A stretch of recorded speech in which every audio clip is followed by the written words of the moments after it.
প্রথমেই জানাই সবাইকে মেরি ক্রিসমাস। প্রত্যেক বছরের মতো আমাদের অফিসে এবছরও সেলিব্রেশন হবে সিক্রেট সান্টা। হাতে ছিল মাত্র একদিন সময়, তাই আমি তাড়াহুড়ো করে চলে গেছিলাম সন্ধ্যাবেলা বাজারে গিফট কেনার জন্য। গিফট তো নিয়ে এসেছি, তার সঙ্গে এনেছি গিফট প্যাক করার জন্য যা যা জিনিস লাগে সবকিছুই। চলো তোমাদেরকেও দেখাই আমি কি গিফট এনেছি, দেখো তো পছন্দ হয় কিনা। আসলে আমি যা সিক্রেট সান্টা, সে ছিল একটা মেয়ে, আর সে ছিল আমাদেরই ডিপার্টমেন্টের একজন। যদিও সেটা অন্য কেউ জানে না, শুধু আমি জানি, কারণ এটা ছিল সিক্রেট সান্টা সেলিব্রেশন। আমি বসে পড়েছি গিফটটা প্যাক করার জন্য।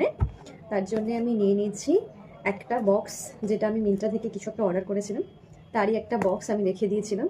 এটা এইভাবে কাজে লেগে যাবে, আমি জানতাম পরে কোনো না কোনো কাজে লাগবে, তো এটা কাজে লেগে গেল। আর নিয়েছি সেলোটেপ আর এই কিউট কার্ডটা, যেটা আমাকে এমনিই দিয়েছে দোকান থেকে।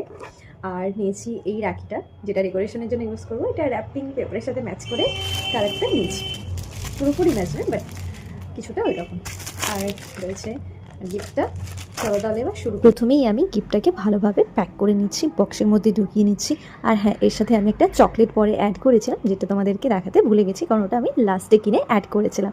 আর ভিডিওটা আমি পরে শেয়ার করেছি, যাতে করে আমি যার জন্য গিফটটা কিনেছি সে না দেখে ফেলে বা অন্য কেউ না জানতে পারে, কারণ এটা সিক্রেট সান্টা, তাই সব কিছু সিক্রেটলি করতে হবে। প্রথমেই তো আমি গিফটটা একদমই প্যাক করতে পারছিলাম না, তারপর আমি একটা ভিডিওতে দেখেছিলাম আর সেইটা দেখে ট্রাই করছিলাম, কিন্তু না, একদমই পারছিলাম না। আমি এইসব কাজে একদমই পারদর্শী নেই। আর 1.5 ঘন্টা ট্রাই করার পর ফাইনালি আমি কোনো রকমে ওটাকে করতে পেরেছি। তাও আমাকে কেটে ফেলতে হয়েছে কিছুটা র্যাপিং পেপার, আমি জানি না, যা হোক করে মোটামুটি একটা ম্যানেজ করে ফেলেছি। অন্যান্য সময়গুলোতে গিফট প্যাক করার সময় কিন্তু আমরা দোকান থেকেই করে আনি, কিন্তু এইবারে আমি নিজে ট্রাই করছি, আর একেবারেই কিন্তু আমার নাজেহাল অবস্থা যাকে বলে।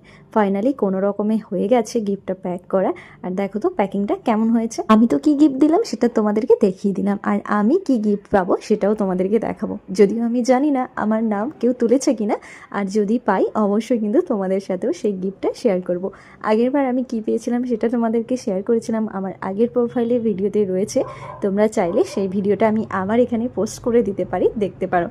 আর এবারে আমি যদি কিছু পাই সেটাও তোমাদের সাথে আমি আশা করি শেয়ার করব খুব তাড়াতাড়ি। ভিডিওটা কেমন লাগলো অবশ্যই কমেন্ট করে জানিও।